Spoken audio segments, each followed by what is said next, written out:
Selamat datang di Sekolah Raharjo.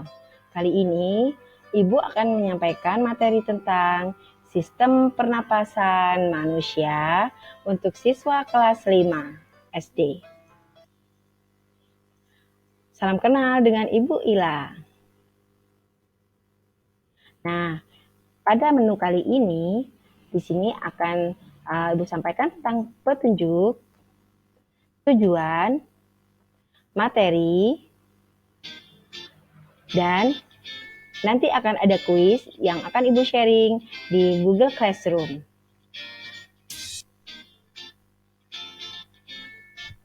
Yap, petunjuknya.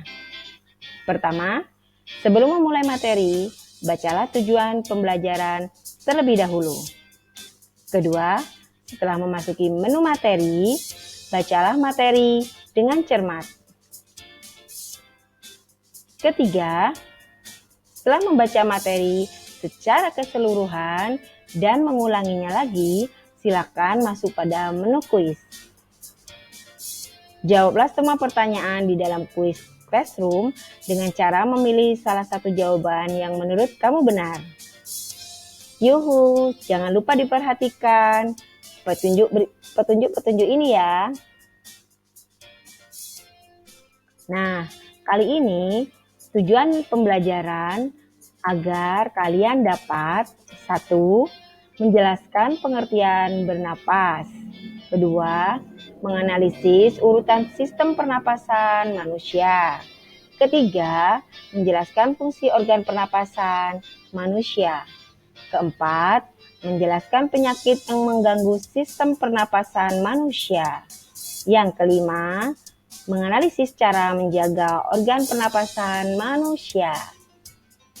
Nah, sudah tahu kan tujuan pembelajaran kita kali ini?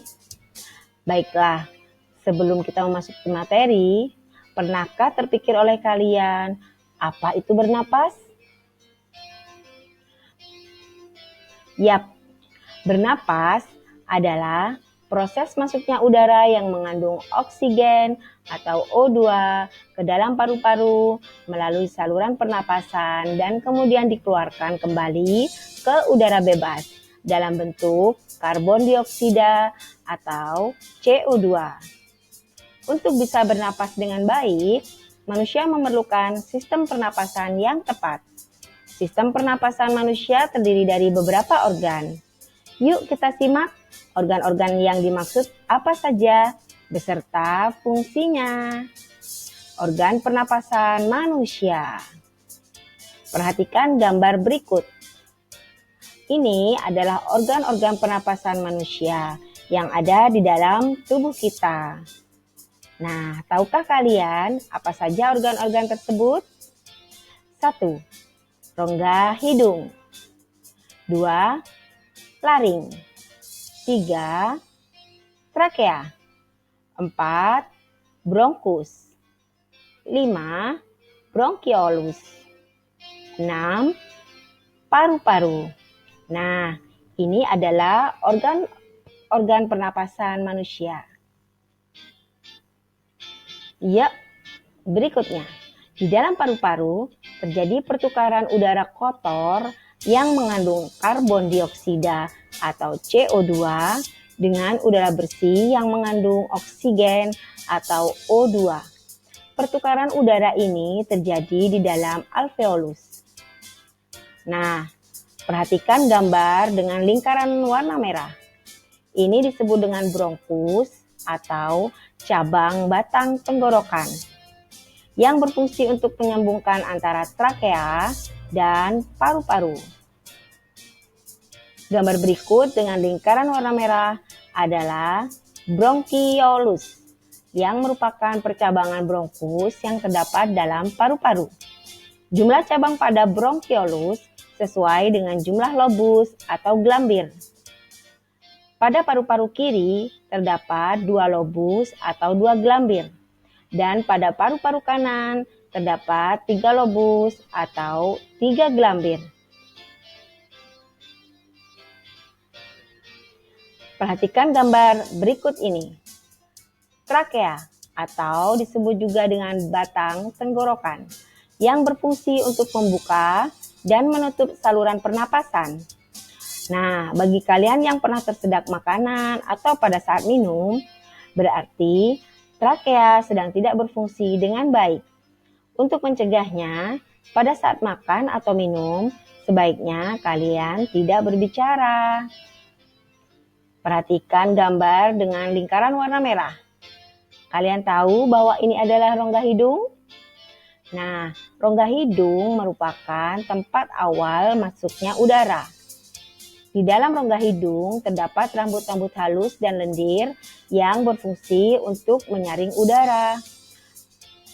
Juga sebagai indera penciuman. Bayangkan jika di dalam rongga hidung tidak ada rambut-rambut halus dan lendir, maka udara yang masuk ke dalam paru-paru kita sangat kotor dan mudah merusak paru-paru. Begitu juga dengan indera penciuman.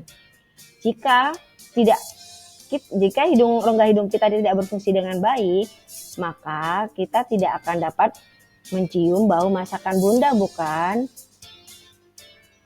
Gambar berikut dengan lingkaran warna merah disebut dengan laring atau pangkal tenggorokan yang berfungsi sebagai tempat melekatnya selaput atau pita suara.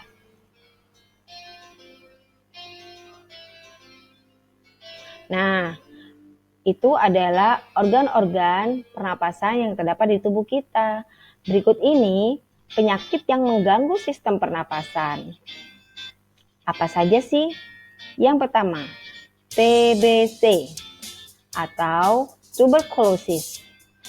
Merupakan penyakit yang disebabkan oleh bakteri Mycobacterium tuberculosis. Berikutnya, bronkitis. Bronkitis yaitu gangguan pada cabang trakea atau bronkus akibat infeksi sehingga menghasilkan lendir yang menyumbat bronkus. Asma adalah penyakit yang terjadi karena penyempitan saluran pernapasan yang disebabkan oleh alergi terhadap debu, pasir, bulu maupun serangga kecil. Jadi, bagi kalian yang memiliki penyakit asma, agar menghindari alergi-alergi yang menyebabkan asma kalian kambuh ya. ISPA atau infeksi saluran pernapasan atas. ISPA merupakan penyakit infeksi yang bersifat akut.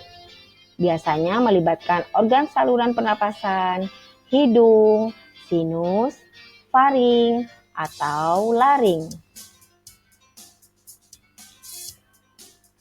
Berikutnya, influenza atau kita biasa mengenal dengan flu. Merupakan penyakit menular yang disebabkan oleh virus dan biasanya menular melalui udara ketika penderitanya bersin. Nah, bagi kalian yang sedang flu ataupun yang tidak, sebaiknya menutup mulut ataupun hidung pada saat bersin ya. Ternyata banyak ya penyakit yang mengganggu sistem pernapasan manusia. Nah, sekarang ayo kita menjaga organ pernapasan kita dengan cara 1. Menjaga lingkungan tetap bersih sehingga udara yang dihirup juga bebas dari polusi. Kedua, memperbanyak ventilasi udara di dalam ruangan. Karena dengan banyaknya ventilasi udara di dalam ruangan, maka pertukaran udara di dalam ruangan semakin baik dan ruangan terhindar dari pengap.